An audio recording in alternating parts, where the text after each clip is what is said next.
quick. Here we are in race number 2 here at the Mazda Laguna Seca. This is the GV8 here live, and we are right away here already in lap number 2 already, guys. We had to jump off to a quick start as we were wrapped up in interviews, and the guys are already out on the track. Tires are burning, smoke in the air.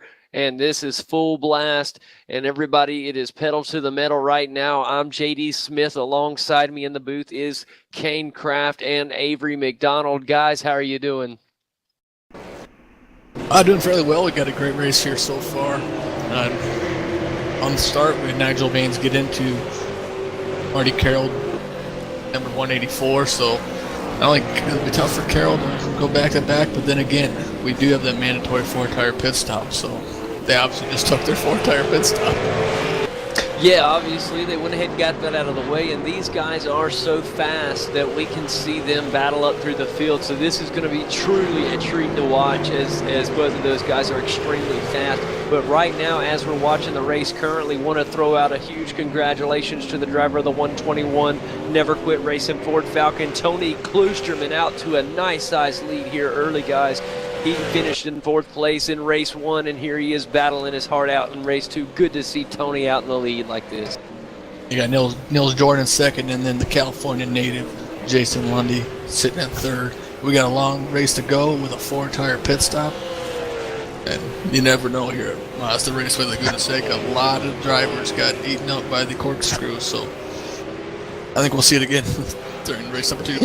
I hate to say it, but I think you're right, Avery. We saw literally four or five cars get eaten up by the corkscrew here, and hope it doesn't happen again, but you never know. This place is truly a challenge. Right now, a great battle with Jason Lundy and Nils Jordan, Avery, as right now the number 11 car of Nils Jordan trying to hold off the number 14 car of Jason Lundy, and right behind them is the ever dangerous number 5 Can-Am Motorsports driver of Greg Carr. This is fun as we have a 3-way battle for P3, guys. This is awesome.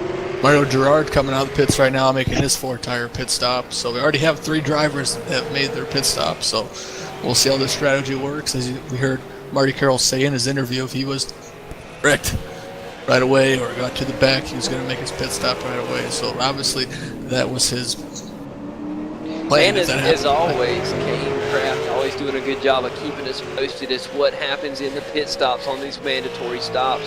Man, I'm telling you what, Jason Lundy and Nils Jordan are still putting on a show for us. Nils Jordan has a visitor on the outside as Jason Lundy looked to the outside. He's going to have to tuck in the bumper right behind Nils Jordan. They're going to be riding bumper to bumper with Greg Carr battling up right on the rear. And guys, it's fun to say, but look who's coming behind Greg Carr. It is the number 83 True Blue Steel Tubing driver of Glenn Sidman. We've seen him be just as hardcore as these other front runners, and we've seen him run with the best of them, and here he is right now trying to creep up on Greg. Yeah, Glenn Sidman had a good race last during race number 1, had a couple of incidents, but look forward to him keeping it smooth. A big shout out to Kane Kraft. He's our producer, our director, our engineer, our broadcast truck, so he does a great job with all the hard work he puts in. Yeah, he really does. A really big shout out to him. He's also here with us in the booth. He'll be coming in time to time. Right now, Chris Hogan has a visitor on his bumper as well. It is the number 135 car of Isaac de Figueiredo in the ZB Racing Ford Falcon. And I'm telling you what, man, he is coming. There he is. Yeah, you guys were right. How did I not see him last time? I don't know. Well, correct, because he's in the same paint scheme as his teammate, who is Trevor Pickett. And Trevor Pickett, I don't think, got into the second race, guys. Yeah, what a shame. I know Zach Baker didn't make it in, and man, that's just crushing.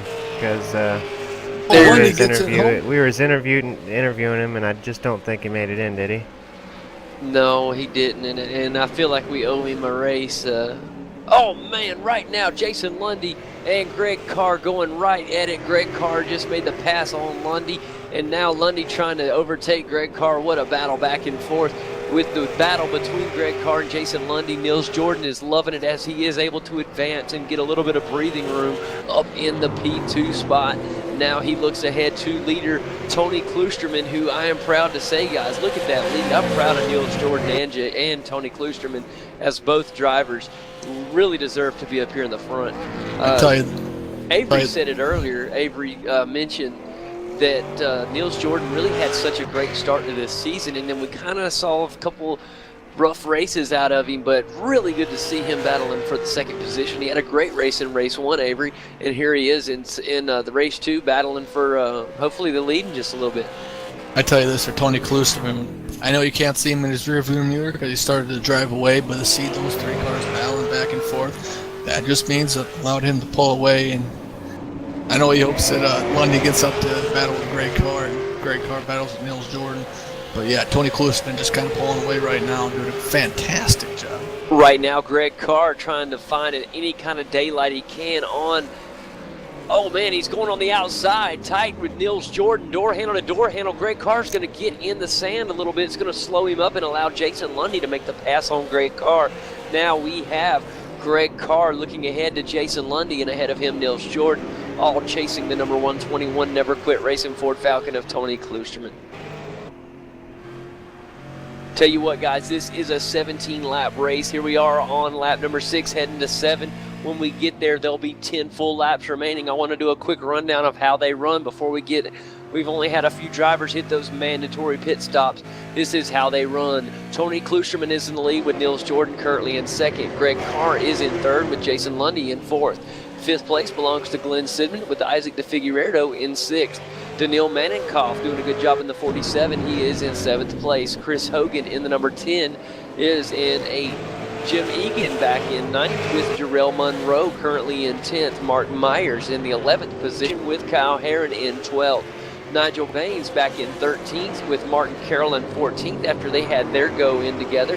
And number 27, Mario Gerard, is in 15th. A quick reminder, Nigel Baines, Martin Carroll, and Mario Gerard, who are currently in the last 3 positions, have already made their pit stops. Greg Carr entering the pits and looped it as he's turning left to go in the pits, so he's going to lose a lot of time there. And that's Too bad to see that.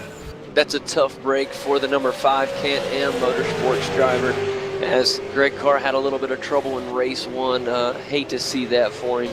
He's good enough, though. We've seen him make up time like this before, so it is possible for him, and it'll really be fun to see if he can do it. We already have a task from Nigel Baines and Marty Carroll to see if they can overtake that incident they had early in the race.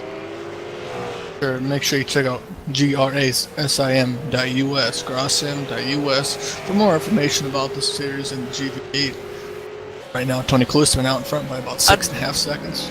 I do want to say something now that you mentioned that, Avery. I want to give a really big shout out this week to somebody that has done so much for Grossim here lately, and that's Rob Fagg.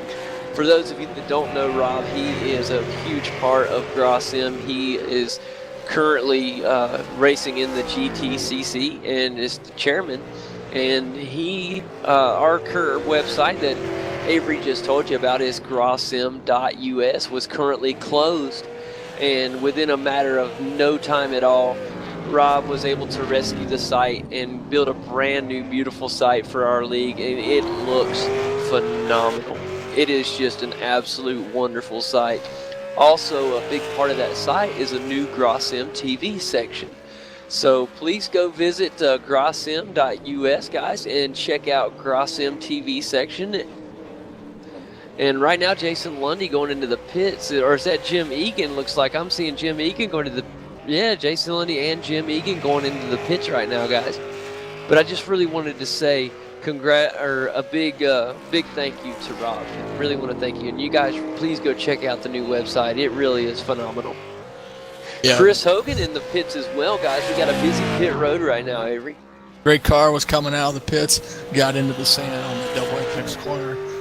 Didn't get a black flag for that, but that definitely lost him some time.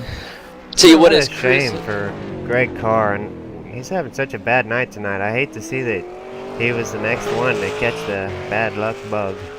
You hate to see it for Greg Carr, but you love to see it for Tony Kloosterman, out in front by just over 7 seconds. doing a great Tony job. still does have to make that pit stop, guys, and that's going to be a big key to this race. We really got to keep an eye on as soon as Tony hits the pits. I really want to watch him. In fact, if Kane, I don't know if you have the data or not, but so far, if you have the data or when you get it, how have the pit times been looking to this point? Well, I don't have the pit stops for the couple cars that pitted before we got live, but so far, anywhere between 15 and 18 seconds on the pit stops. Jason Lundy had the fastest pit stop with 15.6 seconds. Wow, so good job for Jason Lundy's crew so far as they're able to get him out with a fast 15 seconds. That's incredible here at Laguna Seca. So when we look for Tony Klusterman, when he hits pit road, we'll have a little bit of a time to, he'll have a bar set by, and Jarrell Monroe currently going into the pits right now, and it's getting really cool right now as we're starting to see everybody make those mandatory pit stops. Still going to be a while for. And what was that time, Avery? 15.4. That is incredible. Tony Klusterman right now, guys, he just ran a last lap of 1 minute 28 seconds, almost flat. And I'm telling